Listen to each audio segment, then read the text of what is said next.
우리는 종종 식사 자리에 초대를 받을 때가 있습니다. 편한 친구나 지인과의 식사 자리는 마음껏 즐기면 되죠. 하지만 모든 자리에서 내가 원하는 바를 자유롭게 표현해도 되는 건 아니죠. 우리가 흔히 식사 자리에서 지켜야 하는 기본 예절을 말하곤 하는데요. 그런 말을 하는 이유는 어떤 자리에 초대받았을 때는 우리가 조심성 있게 말하고 행동해야 되기 때문입니다. 오늘 본문에서 우리는 두 종류의 식사 초대 장면을 보게 되는데요. 첫 번째는 나보다 높은 지위를 갖고 있는 사람과 식사할 때의 자리입니다. 내 상관이 우리를 초대하는 이유는요, 단순히 식사를 한 끼 하기 위해서 그런 것만은 아닐 때가 있죠. 우리가 어떤 사람인지 살피려고 일부러 식사에 초대하는 경우가 있습니다. 그때 우리가 그냥 편한 자리라고 생각해서 무절제하게 행동하기 쉬운데요. 2절에 나오는 예처럼 평소에 음식을 탐하던 습관을 자기도 모르게 드러내면서 먹는 데만 집중할 수 있습니다. 그런데 그 식사 자리가 내 상급자가 내가 어떤 사람인지 알아보려고 일부러 마련한 일종의 검증 과정을 거치는 자리일 수 있습니다. 그때 절제하지 못하는 모습을 보이는 것은 매우 치명적이죠. 그래서 오늘 본문은 이렇게 경고하고 있습니다. 내가 말일 음식을 탐하는 자이거든 내 목에 칼을 둘 것이니라. 그의 맛있는 음식을 탐하지 말라. 그것은 속이는 음식이니라. 식탐을 절제하기 위해 목에 칼을 두는 사람은 비록 음식은 조금밖에 먹지 못할 수 있지만 상급자의 눈에 자리를 분별할 줄 아는 지혜로운 사람으로 비춰질 수 있습니다.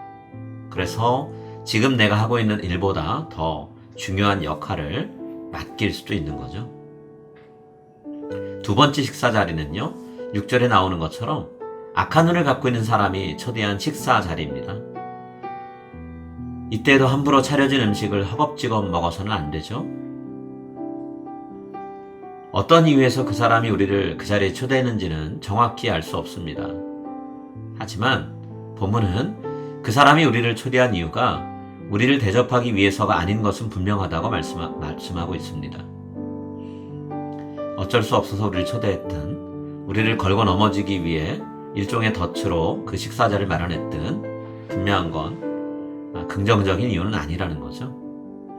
그렇기 때문에 우리가 누군가 우리를 대접하려고 할 때 의도가 무엇인지 확실히 확인하는 분별 작업은 필요합니다. 함부로 눈앞에 보이는 음식에 정신이 팔려서는 안 되는 거죠. 6절부터 7절 말씀입니다. 악한 눈이 있는 자의 음식을 먹지 말며 그의 맛있는 음식을 탐하지 말지어다.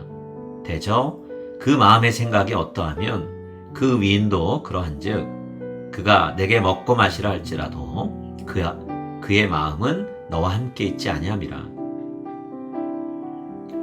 성령님은 우리에게 절제라는 열매를 맺도록 하십니다. 절제는 성령님이 주시는 지혜 은사를 잘 활용할 때 비로소 우리의 삶에 힘을 발휘하죠.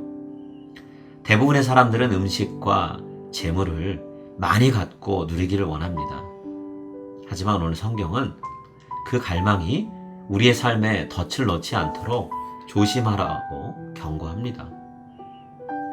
우리의 통제를 벗어나 언제라도 사라질 수 있는 것들이 음식이고 재물 같은 것들이죠. 우리가 힘을 다해서 붙잡아야 할 대상은 부가 아닙니다. 하나님이세요. 우리의 필요를 아시고 때를 따라 은혜를 베푸시는 하나님을 굳게 붙드는 우리 모두가 될 수 있기를 기도합니다.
하늘에 계신 우리 아버지여, 이름이 거룩히 여김을 받으시오며 나라가 임하시오며 뜻이 하늘에서 이루어진 것 같이 땅에서도 이루어지이다. 오늘 우리에게 일용할 양식을 주시옵고 우리가 우리에게 죄 지은 자를 사하여 준 것 같이 우리 죄를 사하여 주시옵고 우리를 시험에 들게 하지 마시옵고 다만 악에서 구하시옵소서. 나라와 권세와 영광이 아버지께 영원히 있사옵나이다. 아멘.